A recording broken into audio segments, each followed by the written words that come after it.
તો રામ રામ, જય શ્રી કૃષ્ણ, જય માતાજી એન્ડ ગુડ ઇવનિંગ મિત્રો. કેમ છો બધા? ક્યારેક તો કયો સર મજામાં. ચલો હવે આપણે ચાલુ કરી દઈએ. 2 દિવસની અંદર જો આજે છે ને દિલ્હી પોલીસની પરીક્ષા ચાલે છે, એટલે મારા ખ્યાલથી આજે લગભગ આપણું પેપર ક્યાંય છે નહીં. તો મને થયું આને આપણે 2 દિવસનો કંઈક લાભ લઈ લઈએ. એટલે આ 2 દિવસની અંદર સાયન્સના જે કંઈ પ્રશ્ન આવ્યા છે એની ચર્ચા આપણે આ કરવા જઈ રહ્યા છીએ. ઘણા બધા ટોપિક તમારી જે કોમેન્ટ કોઈક મકવાણા છે એમણે લખેલું કે સર પેશીઓના પ્લાન્ટના ચેપ્ટર વિશે સમજાવો, તો એવા ઘણા બધા પ્રશ્ન 2 દિવસમાં આવેલા છે. એટલે કહી શકું લગભગ તમારા 30 કોન્સેપ્ટ જે છે એ ક્લિયર થઈ જાય છે. પણ શરત એટલી હોય, હું તમારા ધૈર્ય હોય ને આખો વિડીયો જોવો પડે. ઘણા એવું છે 1 મિનિટ જોઈએ ઠીસ કરતા ભાઈ 1 મિનિટમાં દોસ્ત હું નથી ભગવાન કે નથી તું ભગવાન, 1 મિનિટમાં આપણે બધું જાદુ કરી દઈએ, બરાબર? એટલે સમય આપવો પડે તો જ બધું થાય. ઓકે, અને શરૂઆતમાં જાહેરાત કરી દઉં. ઘણા મને પૂછે સાહેબ ટેલિગ્રામમાં જોડાવવું હોય તો નીચે જ લિંક હોય છે, બરાબર? દરેક વિડીયોમાં નીચે ડિસ્ક્રિપ્શનમાં અડશો ને અથવા વિડીયો જો નીચે મોર લખ્યું હોય, મોરને અડો ને એટલે મારું બધું લખાણ ખુલે. એમાં ટેલિગ્રામ લિંક હોય, મારો નંબર હોય, ત્યાંથી તમે ટેલિગ્રામમાં જોડાઈ શકો છો. ઓકે, ચાલુ કરી દઈએ પહેલાં જ પ્રશ્નની અંદરથી. હવે જો 2 પ્રશ્ન પહેલાં મેં થોડાક ઓલા મળ્યા છે તે લઈ લીધા છે મેં બુકના ને એવા, બાકી બધા સાયન્સના લીધા છે. પહેલો પ્રશ્ન આવ્યો ધ લો ઓફ મેટિશિયન, આવી બુકના રાઇટર કોઈ નહીં ખબર હોય, મને નથી ખબર, મેં કાંઈ એમાં તપાસ કરીને મેં જવા દો. પછી એક પ્રશ્ન મને રિઝનિંગનો મળ્યો છે, બરાબર છે? ઘણા કંઈક સાહેબ રિઝનિંગ એ વચ્ચે વચ્ચે લેતા જાજો. તો રિઝનિંગનો જે છે ને આ બધી પેટર્ન મેં કરાવેલી છે. 2025ના NTPCમાં આવેલી તમામ પેટર્ન આપણે કરાવેલી, પણ તમારે બધાને શું છે અત્યારે કરાવો, જૂનું કંઈ જોવું નથી, એની કદર કરવી નથી, બરાબર? આ બધી પેટર્ન આપણે કરાવેલી છે અને એ જ રિપીટ થાય છે. 2025નું લેટેસ્ટ કરંટ જે આવ્યું ને બધું એ લોકો પૂછે છે. કેવો પ્રશ્ન આવ્યો ખબર છે તમને? જોડકામાં આપી દે 11, પછી લખ્યું 14, પછી છે 8, પછી છે 17, પછી એવું બીજું જોડકું આપે. બીજા જોડકાની અંદર લખ્યું 12, 15, પછી લખ્યું છે 9 અને 18. ઓકે, હવે તમને એમ કે આપેલા યુગ્મને જોવો અને આને સમાન હોય એવા તર્કવાળું નીચેના 4 ઓપ્શનમાંથી ગોતો અથવા તો શોધો. એ તમારા જવાબ ટીક કરવાનો સિમ્પલ છે. જુઓ અહીંયા પહેલામાં જોશો તમે, અહીંયા શું છે 14 ને 3 17 પ્લસ 3 થાય છે, 15 ને 3 18 પ્લસ છે. હવે અહીંયા શું થાય છે 11 માંથી -3 કરવું એટલે 8 અને 12 માંથી -3 કરવું એટલે 9. તો હવે તમારે ઓપ્શનની અંદર આવું જોડકું ગોતવાનું હતું કે ભાઈ આવું કોની સાથે રિલેશન છે. પહેલું ને ત્રીજું છે એ -3 હાલતું હોય, બીજા ને ચોથા ને +3નો સંબંધ હોય, બરાબર? આવો એક પ્રશ્ન મને એક છોકરાએ મોકલ્યો હતો, તો મેં કીધું ચાલો ને આપણે લઈ લઈએ. ઓકે, મારું અત્યારે આજે ફોકસ વધારે હતું સાયન્સ ઉપર કરવાનું. પછી એક પ્રશ્ન એવો 2025 પેરા એથ્લેટિક વિશ્વ ચેમ્પિયનશિપનું આયોજન ક્યાં થયું? રિપીટ પ્રશ્ન છે, આપણે કરાવેલો છે. ઓકે, તો તમે નવી દિલ્હીની અંદર થયું 27 સપ્ટેમ્બરથી 7 ઓક્ટોબર જવાહર નહેરુ સ્ટેડિયમની અંદર, અને બ્રાઝિલ જે છે 44 પદકની સાથે ફર્સ્ટ નંબર ઉપર રહેલું. હવે પ્રશ્ન આપણે સાયન્સના ચાલુ કરીએ. પહેલો પ્રશ્ન એવો 1 કિલોવોટ ઉર્જા જે છે એ કોના બરાબર છે? 1 કિલોવોટ ઉર્જા જે છે ને એ કોના બરાબર છે? તો જો 1 કિલોવોટનો મતલબ શું થાય? કિલો એટલે કે 1000, એટલે 1000. ઓકે, પછી આપણને કીધું કે કિલોવોટ જે છે એને તમે જૂલ પ્રતિ સેકન્ડનો મતલબ થાય કિલોવોટ. ઓકે, અને પાછળ અવર લખી છે 1 કિલોવોટ પ્રતિ કલાક. આ કોના બરાબર છે? તો અવર જે છે એને આપણે સેકન્ડમાં ફેરવીએ એટલે 3600 સેકન્ડ થઈ. ઓકે, હવે આ છે એ કોના બરાબર છે? બસ તમને આ પૂછેલું હતું. તો જુઓ આ 36 જે છે એને આપણે એ જ રીતે લખી લઈએ, 1 ની પાછળ 5 મીંડા એટલે 36 ગુણ્યાકારમાં 10⁵. તો આ જે છે એ જૂલમાં થયું. ઓકે, એટલે 1 કિલોવોટ ઉર્જા કેટલા જૂલ બરાબર છે? આવો તમને પ્રશ્ન પૂછ્યો. પણ ખરેખર આ લોકો ઘણીવાર એવું કરે છે, હજી આને ટ્વિસ્ટેડ કરે. આને શું કરે કે ભાઈ આને હું પાછું 10 થી ભાગી નાખું, ઓકે, અને આને પાછું હું 10 થી ગુણી નાખું, આવું બધું કરે. એટલે આને 10 થી ભાગીને 3.6 થઈ ગયું. શું થઈ ગયું? 3.6 થઈ ગયું. અને આ જે છે આ ગુણાકારની અંદર એટલે શું થઈ ગયું?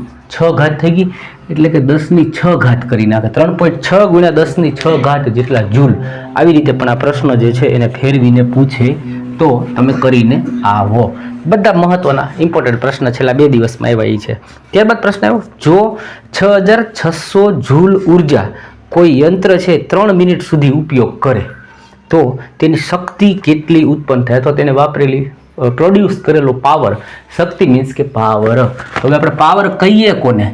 પાવર જે છે, પાવર કે શક્તિ હોય શું તો કે કાર્યક જે છે, બરાબર, આમાં આપેલું છે એ મુજબ કે ભાઈ 6600 જૂલ એને એનર્જી આપી, 6600 જૂલ, અને 103 મિનિટ સુધી, એટલે કે આપણે સેકન્ડમાં ફેરવીએ તો કે 180 સેકન્ડ. ઓકે, એટલે જૂલ પ્રતિ સેકન્ડમાં થઈ ગયું. અને વોટ જે છે એનો મતલબ જ થાય પાવર જે છે એ શેમાં મપાય તો કે વોટમાં મપાય, અને વોટ જે છે જૂલ પ્રતિ સેકન્ડની અંદર આવતું હોય છે.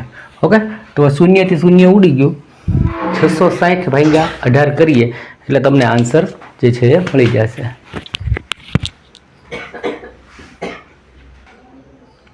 ઠીક છે, ચાલો. ઓકે, તો આપણે વાત કરતા હતા પાવર જે છે એ વોટમાં મપાય અને જૂલ પ્રતિ સેકન્ડ જે છે એનો મતલબ જ વોટ થાય, એટલે 660 ભાગ્યા 18. મેં એવું જો કોઈ વચ્ચે આવી ગયું હતું એટલે મારે થોડી વાર સ્ટોપ કરવું પડ્યું, તો આપણે કન્ટિન્યુ કરીએ. પછી પ્રશ્ન છે, કઈ પેશીનું કાર્ય જે છે સુરક્ષા આપવાનું છે? તો તમને ખબર હશે, મેં તમને વાત કરી કે આપણા ઘરની અંદર આપણે લાદી નાખીએ. લાદી શું કામ નાખીએ? એક તો આપણા પગની નીચે જે છે ને ખરબચડું ન લાગે, પગ સુરક્ષિત રીતે ચાલીએ. ઓકે, એટલા માટે લાદીસમ પેશી હતી, અને એને પાછી અધિચ્છદીય, એટલે આમ જે આવરણ ઢાંકી દઈએ, બરાબર છે, એને કહેવાય અધિચ્છદીય પેશી. ઓપ્શન છે ને ઇંગ્લિશ શબ્દ વાપર્યો તો એપિથેલિયલ ટિશ્યુ. કેવી? એપિથેલિયલ ટિશ્યુ. અને મેં યાદ કરાવ્યું તો તમને ખ્યાલ હોય, જો જૂનો વિડીયો જોયો હોય તો, કે ભાઈ એમાં પ્રશ્ન એવો હતો કે ચામડી શરીરની ત્વચાને ઢાંકવાનું, શરીરની ત્વચાનું રક્ષણ કરવાનું કાર્ય કઈ પેશીનું છે? ત્યારે મેં કીધું ખબર કે ચામડી શું કરે, આપણા શરીરના અંગોને ઢાંકે, અને ઢાંકવા માટે જ આપણે લાદીનો ઉપયોગ કરીએ, એટલે લાદીસમ પેશી. ત્યારબાદ વાત કરીએ, ધ્વનિ અને પ્રતિધ્વનિ સાંભળવા તેઓની વચ્ચે કેટલા સમયનો અંતર હોવો જોઈએ? એટલે સામાન્ય રીતે આપણે ઇકો, તમે હું નાના હશે કે કઈ જગ્યામાં ઓ કરીએ પછી પડઘો પડે, બરાબર છે, ઇકો. તો એ ઇકો જે છે ને એની મજા આપણે નાનપણમાં લીધેલી. તો એ છે ને ધ્વનિ અને સામે આવતી બીજી ધ્વનિ એટલે પ્રતિધ્વનિની વચ્ચે મિનિમમ 0.1 સેકન્ડનું અંતર હોય તો જ તમે ઇકોને સાંભળી શકો. ઓકે, એ પ્રશ્ન.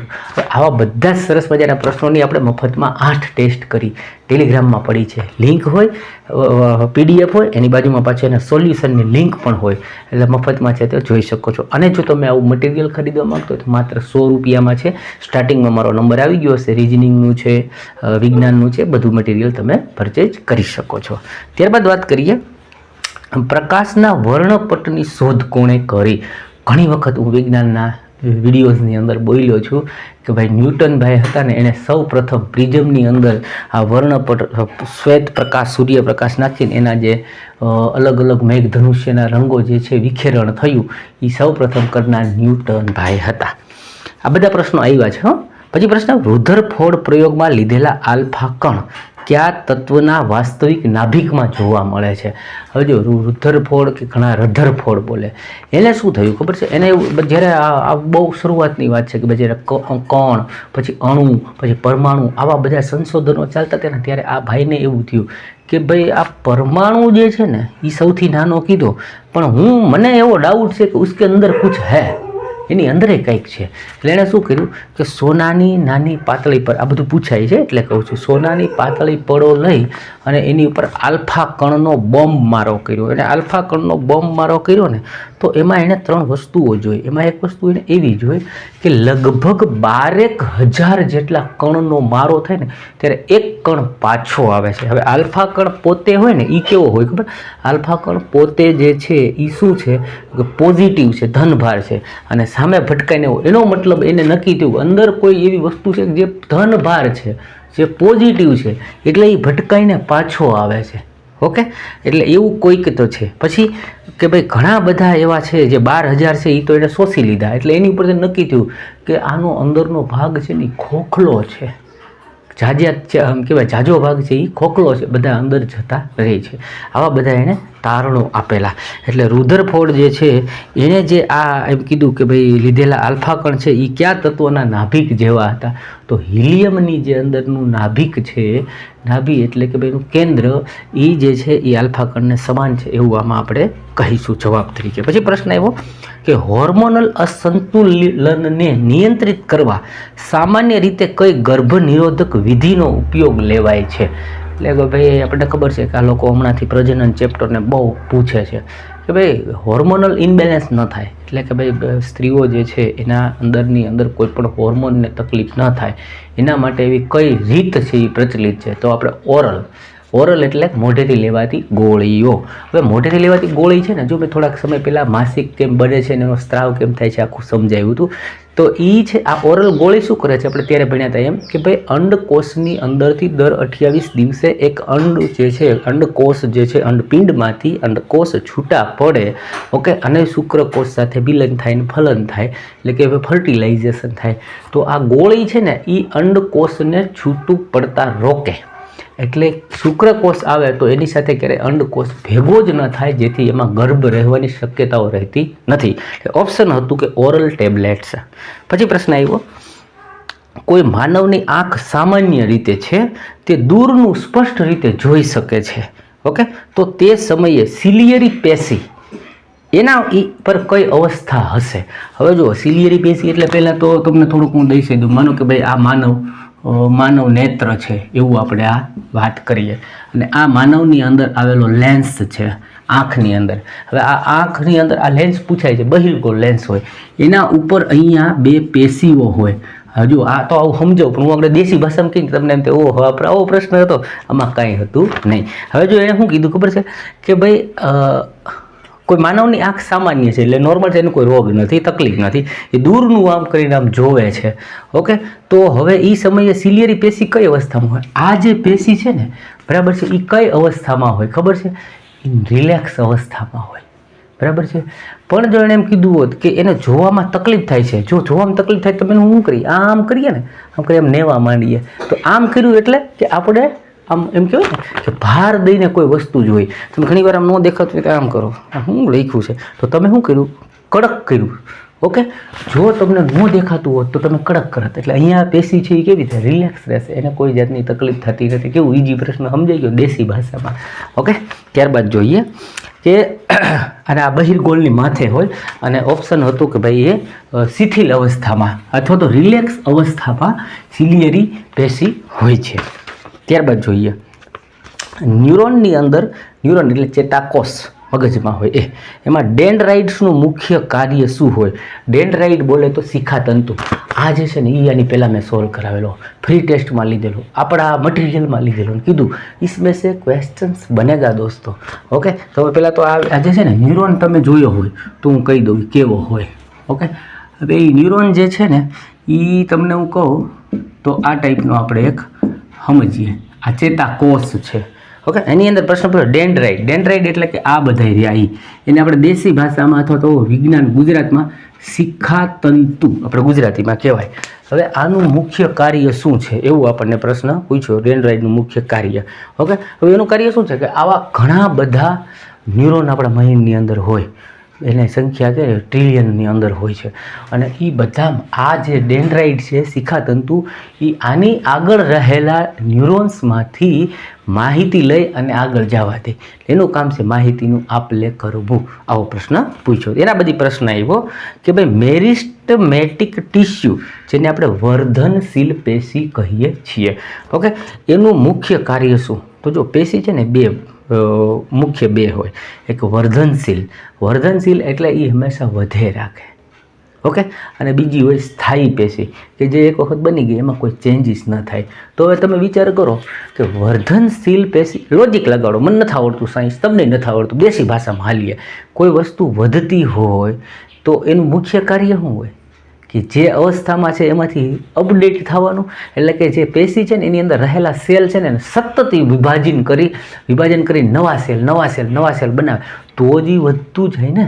એટલે વર્ધનશીલ પેશીનું મુખ્ય કાર્ય શું ગણી શકીએ તો કે સતત વિભાજન થાય છે. અને એની અંદરનો એક ઇમ્પોર્ટન્ટ પ્રશ્ન તમને કહી દઉં કે આ જે વર્ધનશીલ પેશી હોય એની અંદર રસધાનીની ઉણપ હોય છે. તમને ઓપ્શન આપશે નીચે આવેલી કઈ પેશીની અંદર રસધાનીની ઉણપ હોય? યાદ રાખજો, વર્ધનશીલ પેશી, અને જેને એ લોકો એની ભાષામાં મેરિસ્ટમેટિક ટિશ્યુ પેશી તરીકે પણ બોલે છે. પછીનો પ્રશ્ન, નીચેનામાંથી કયું તત્વ ઠંડા પાણી સાથે પ્રક્રિયા કરે છે? તો આપણે છે ને આપણી ટેસ્ટમાં બી આ લીધું કે આ લોકો આવો પ્રશ્ન લાવશે, કયું ઠંડા પાણી સાથે કરે, કયું વરાળ સાથે પ્રક્રિયા કરે, અને આપણા મટીરિયલમાં બી આપ્યું. ઓકે, કારણ કે મને ખબર છે, હું આને ઘણા સમયથી ફોલો કરું છું. રેલવેવાળા કેવું પૂછે છે એનું આપણને બહુ આમ અંદાજા મારી લીધા છે. હવે જુઓ, પોટેશિયમ જે છે ને એ સોડિયમ અને કેલ્શિયમ આ 3 એવા છે કે જે ઠંડા પાણી સાથે પણ પ્રક્રિયા કરી શકે છે. એમાં પોટેશિયમ અને સોડિયમ સૌથી હાઈ રિએક્ટેડ છે. એ પાણીમાં નાખ્યા ભેગું એકદમ હીટ, અને કેલ્શિયમ એટલે કે ચૂનો, તમને ખબર છે આપણે ચૂનાને પાણીમાં નાખીએ તો બુડબુડિયા મંડે બોલવા. ઓકે, એટલે કે હીટ ઉત્પન્ન કરે છે, પ્રક્રિયા કરી શકે છે. ત્યારબાદ એવું કઈ રાસાયણિક પ્રક્રિયા જે છે એ દ્વિવિસ્થાપનનું ઉદાહરણ છે? 4 ઓપ્શન આપ્યા અને પૂછ્યું આમાંથી દ્વિવિસ્થાપન. હવે જો મેં તમને કીધું દ્વિવિસ્થાપન એટલે શું, કે એક જગ્યાએથી બીજી જગ્યાએ કોઈ જાય એને વિસ્થાપન કહેવાય. પણ આ બે જગ્યાએ, એક જગ્યાએથી બે જગ્યાએ જાય તો એને વિસ્થાપન કહેવાય. પણ આ બે ગયા એમ એની સાથે જે હતું એ પણ પાછું આવે, નહીં સમજાય? એક એક્ઝામ્પલ આપું, મસ્તીનું સમજાઈ જશે. માનો કે ભાઈ આ છે એ સુનિલ શેટ્ટી છે અને એ કેટરીના હારે કોઈ પિક્ચરની અંદર આ બેનું જોડકું છે. એવી જ રીતે આ તમને સમજાય દેશી ભાષામાં. અને આ અક્ષય કુમાર છે. ઓકે, એની હારે આપણે કોઈ હિરોઈનનું નામ કેટરીના લીધી તો અહીંયા આપણે બોલો કંઈક ગમે એ નામ આપણે લઈ લઈએ, હુમા લઈ લઈએ, ચાલો ને, હુમા કુરેશી આ છે. ઓકે, ફિલ્મની અંદર એવી સ્ટોરી થઈ કે સુનિલ શેટ્ટી છે ને એને કેટરીના હારે હવે નથી રહેવું, અક્ષય છે એને હુમા હારે નથી રહેવું. તો સુનિલ શેટ્ટી જે છે એ હુમા કુરેશી હારે મેરેજ કરી લીધા એવું આપણે બોલીએ, અને અક્ષય છે એણે કોની હારે કરી લીધા? તો કે કેટરીનાની હારે. તો હવે આ શું થયું કે આની હારે જે હતું એ અહીંયા વી ગયું, આની હારે જે હતું એ અહીંયા વી ગયું. તો બે એટલે કે દ્વિ અને વિસ્થાપન એટલે જગ્યા બદલવી. એકદમ દેશી ભાષામાં સમજાઈ ગયું. તો આવી રીતે હવે તમને એણે પરીક્ષાની અંદર એક ઉદાહરણ આપ્યું હતું. એ ઉદાહરણ જે છે જે દ્વિવિસ્થાપનનું હતું એને હું તમને બતાવી દઉં. ઓપ્શન એવું હતું AgNO3. Okay, AgNO3 plus NaCl. તો દ્વિવિસ્થાપનમાં શું થશે? અહીંયા છે એ આની જશે, અહીંયા જશે, આ છે એ અહીંયા જશે. અને રાઈટ આન્સર હતો Ag, એટલે Ag એમ નામ રહ્યું, એની સાથે Cl આવી ગયું. ઓકે, વત્તા NO3 જે છે NO3 એ જતું રહ્યું Na સાથે, NaNO3 બની ગયું. આ જે હતું એ દ્વિવિસ્થાપન પ્રક્રિયાનું ઉદાહરણ હતું. મેં એક ચેપ્ટર મૂક્યું છે આખું, રાસાયણિક પ્રક્રિયાઓ, આવી રીતે સમજાવ્યું છે. ઈચ્છા થાય તો લખજો, chemical reaction by officer Gujarati, આખું ચેપ્ટર શીખવા મળી જશે. ત્યારબાદ પ્રશ્ન આવ્યો, કયું મૂળ માપક નથી? હવે મેં તમને થોડા દિવસ પહેલાં ખબર છે, એક દિવસ રવિવારે બધા એસઆઈ યુનિટ ને બધું લઈ લીધું હતું. ત્યારે મેં એવું કીધું હતું કે ભાઈ જો તમને પહેલાં એ ખબર હોય છે કે મૂળ રાશિ કેટલા, મૂળ માપક કેટલી? તો મૂળ રાશિ 7 છે, અને મેં ત્યાંથી જ એ વિડીયોની શરૂઆત કરી હતી. તો આજે એમાંથી પ્રશ્ન બન્યો, બરાબર? એટલે આપણે એનાથી એક સ્ટેપ આગળ હાલીએ છીએ. એ હું પૂછવાના છે એવા પણ આપણે અગાઉથી મૂકી દઈએ છીએ. ત્યારે મેં એમાં બધા 7 મૂળ રાશિઓ દીધી હતી. હાલ ઓપ્શનની વાત કરીએ તો પેલું ઓપ્શન કિલોગ્રામ, સેકન્ડ, મીટર. તો એ ત્રણેય મૂળ રાશિ છે. જ્યારે જૂલ આપ્યું છે, જૂલ છે એ મૂળ એકમ નથી. ત્યારબાદ વાત કરીએ ઝિગઝેગ લાઇન જે છે એ શું દર્શાવે છે? એટલે મેં તમને આના પહેલાં બી કહેલું છે, ધોરણ 10ની અંદર વિદ્યુત ચેપ્ટર છે ને એમાં તમને ખબર હોય તો બધા નિશાની 2 દિવસ પહેલાંથી એ લોકો આપણે બેટરીની નિશાની પૂછતા હતા કે બેટરીનો સિમ્બોલ કેવો હોય. આજે પૂછું ઝિગઝેગ. ઝિગઝેગ એટલે આવી રીતના, અને ઝિગઝેગ લાઇન કહેવાય. તો આ જે શેનો સિમ્બોલ છે? રજિસ્ટરનો. રજિસ્ટર બોલે તો અવરોધ, પ્રતિરોધ. ઓકે, આ એની નિશાની છે. ત્યારબાદ પ્રશ્ન એવો, બહિર્ગોળ અરીસાનો ઉપયોગ જે છે એ ક્યાં જોવા મળશે? ઓપ્શનની અંદર આપ્યા હતા અલગ અલગ વિભાગો. તો બહિર્ગોળ અરીસો જે છે ને, સામાન્ય રીતે હું 4 વ્હીલ ચલાવું છું અને અહીંયા આગળ તમને ખબર હોય તો એક કાચ હોય જેમાં મને પાછળનું દેખાય, ત્યાં બહિર્ગોળ અરીસો હોય. અને એના સિવાય અહીંયા બાજુની સાઈડમાં આપણે હાંકતા જોઈએ તો જો બહિર્ગોળ અરીસો છે ને એ હંમેશા આભાસી અને સીધું પ્રતિબિંબ દર્શાવે. ઓકે, અને નાનું દેખાડે. એનું કારણ છે કે આના પહેલાં આપણે ચર્ચા કરી, મારી વાહે આવતો ખટારો છે, મારે આવડા અરીસામાં જોતા હોય તો નાનું ચિત્ર જોવું પડે તો જ મને દેખાય. પ્લસ એ મને સીધું દેખાડવું જોઈએ, કારણ કે જો વાસ્તવિક ચિત્ર હોય ને એ હંમેશા ઊંધું હોય. તો આ મને કેવું દેખાડે છે? આ આભાસી ચિત્ર છે એ હંમેશા સીધું હોય. મને પાછળ આવતું ખટારો સીધો તો દેખાવો જોઈએ ને, એટલા માટે આ બહિર્ગોળ અરીસાનો ઉપયોગ આપણે વાહનના વ્યૂમાં જોઈએ છે. ત્યારબાદ પ્રશ્ન એવો કે કોઈ કપલની અંદર એક વ્યક્તિને HIV છે જ્યારે બીજો છે એ સંપૂર્ણ સ્વસ્થ છે, તો આ વાક્ય શું દર્શાવે છે? પછી અલગ અલગ ઓપ્શન હતા અને ઓપ્શનની અંદર એક વાક્ય એવું હતું કે HIV છે એ સામાજિક સંપર્કથી ફેલાતો નથી. આ વાક્ય એવું દર્શાવે છે, કારણ કે એકને એઇડ્સ છે એની સાથે જ રહે છે, બીજાને એઇડ્સ નથી. ત્યારબાદ જોઈએ કે કોઈ તરંગની તરંગ લંબાઈ 0.2 મીટર છે, એની ફ્રીક્વન્સી જે છે 1600 હર્ટ્ઝ છે, તો તરંગનો વેગ જે છે એ તમને પૂછેલો હતો. તો આપણે ઘણીવાર વાત કરી છે કે તરંગનો વેગ હોય શું? તો વેગ જે છે ને એ ફ્રીક્વન્સી ગુણ્યા લેમડા.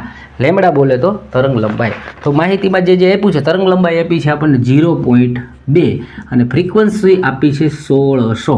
તો અહીંયાથી આપણે આ 10 મૂકીને પોઈન્ટ હટાવી દઈએ, 0 ઉડી જાય એટલે 160 ને ડબલ કરીએ 320 મીટર પ્રતિ સેકન્ડ એની તરંગ લંબાઈ મળી ગઈ. ઓલો વેગ આપણને મળી ગયો.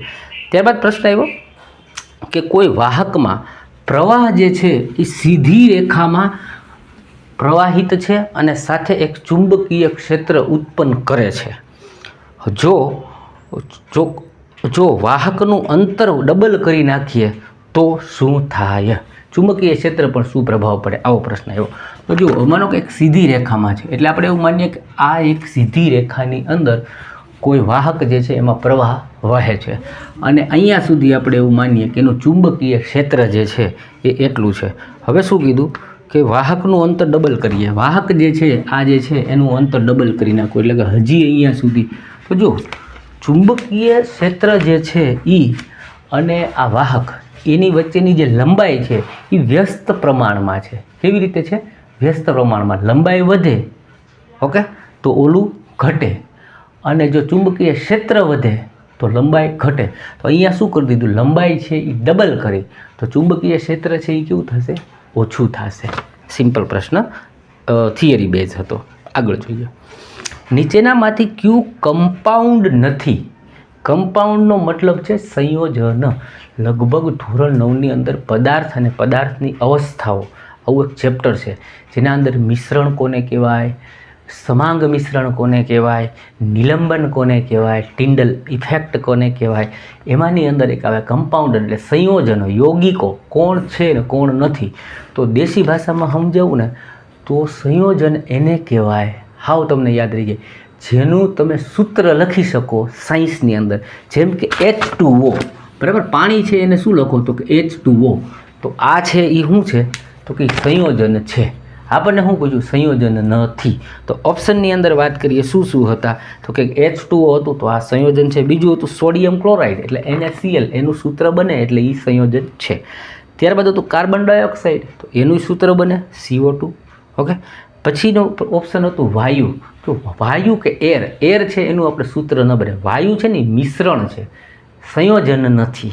ઓકે, ભલે આપણે હવા લઈએ, વાયુ લઈએ, હવા આવે છે બરાબર છે, પણ તમને કદાચ આજે ખબર પડે કે વાયુ છે ને મિશ્રણ ગણવામાં આવે છે સાયન્સના હિસાબે. આગળ જોઈએ. પિત્તળ છે એ શું છે? તો હમણાં આપણે વાત કરી હતી કે મિશ્રણ ચેપ્ટર જે છે, જો આ લોકો પાસે વિજ્ઞાનના દરેક ચેપ્ટરમાંથી પ્રશ્ન લેવાની ટેવ છે. તમારી શિફ્ટમાં એ ચેપ્ટરમાંથી પ્રશ્ન ન આવે એનો મતલબ એવો નથી કે એ ચેપ્ટર તમારા માટે કામનું નથી, અને તમને એ પણ ખબર નથી કે કયા ચેપ્ટરમાંથી તમારા પ્રશ્ન આવશે. એટલે તમારે તો બધા ચેપ્ટર કરવા ફરજિયાત હોય છે મિત્રો.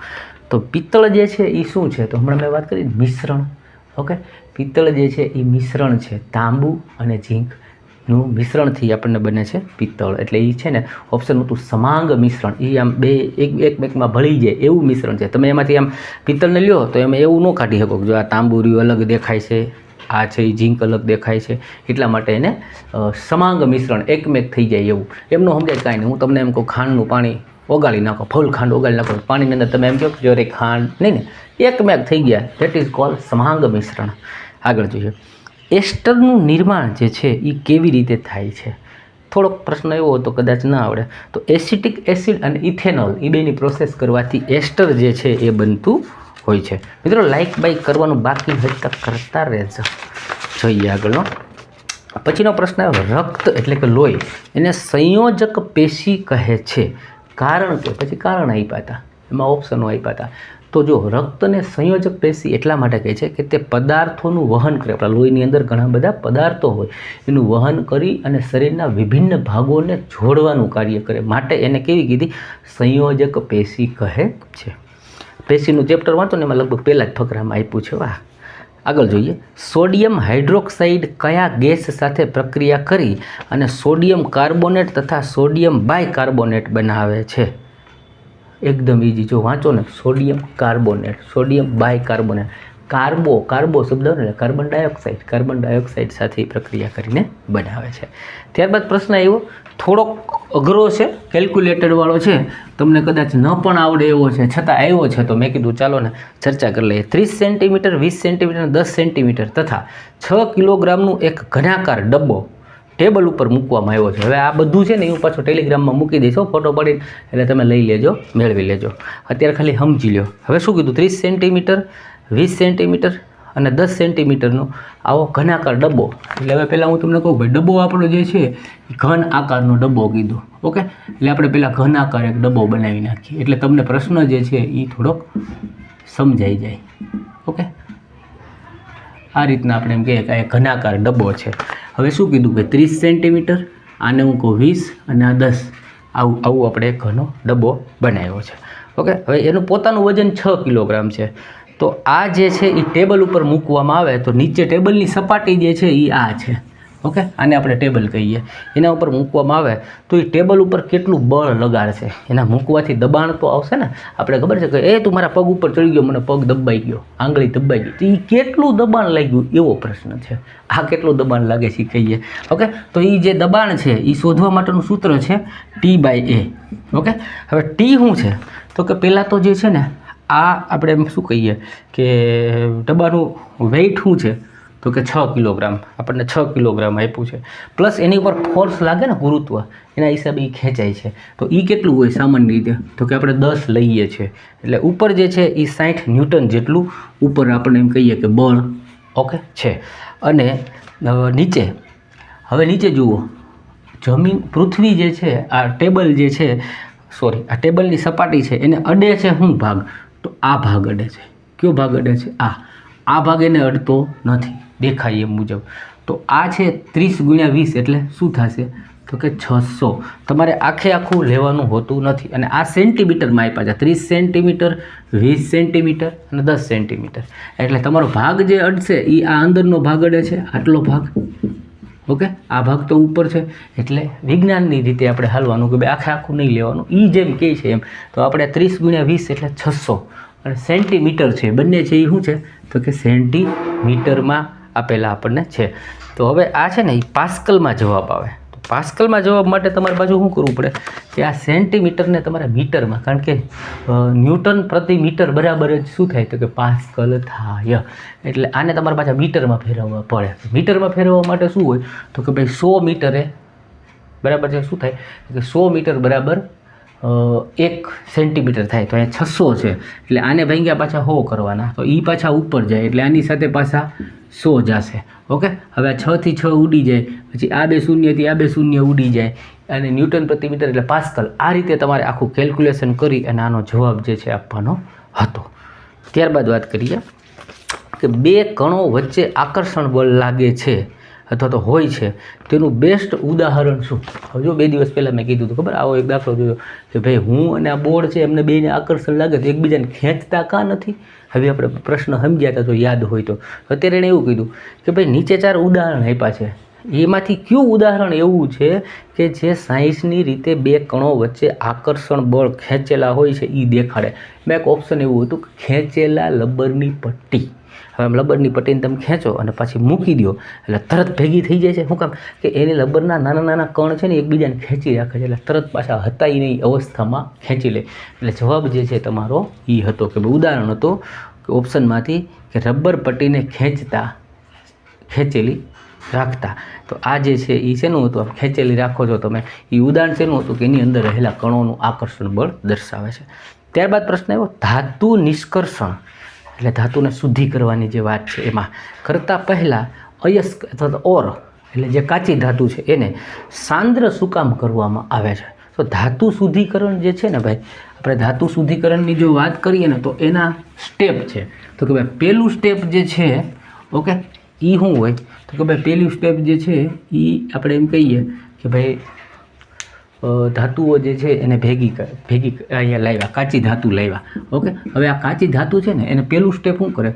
તો કે ભાઈ એને છે ને ભૂકો કરી નાખવામાં આવે. શું કરી નાખવામાં આવે? તો કે ભૂકો કરી નાખવામાં આવે. એટલે પહેલું કામ આ કરે કે બધાને તોડ નાખો. માનો કે કોઈ પાણો મળ્યો ઝીંક કાર્બોક્સાઇડનો, એટલે જેની અંદર ઝીંક છે અને કાર્બન છે, તો એ બેન મારે છૂટા પડો, મારે એમાં જોઈએ છે ઝીંક, તો હું શું કરું? એને પહેલાં તોડી નાખું, ભૂકો કરી નાખું. ઓકે, આ કામ કર્યું. પછી બીજું કાર્ય જે છે એ શું કરીએ? તો કે હવે એની અંદર પથ્થરમાં થોડીક ધૂળે હશે, કચરો હશે, એને હું પહેલાં સાફ કરી નાખું. ઓકે, એ જે વસ્તુ છે ને એને સાંદ્ર કર્યું કહેવાય આ લોકો શુદ્ધિકરણની ભાષામાં. તો હું સાફ કરીને ધૂળને કાઢી નાખું, ઓલાને કાઢી નાખું. તો હવે મારી પાસે વધી શું વધી?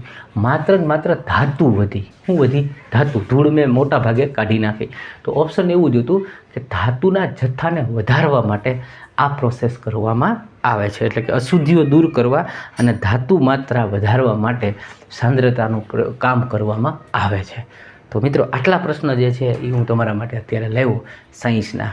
મજા આવી હોય, વિડીયો ગમ્યો હોય, લાઇક તો અચૂક કરજો ને, કોમેન્ટમાં કંઈક કહેતા જાઓ.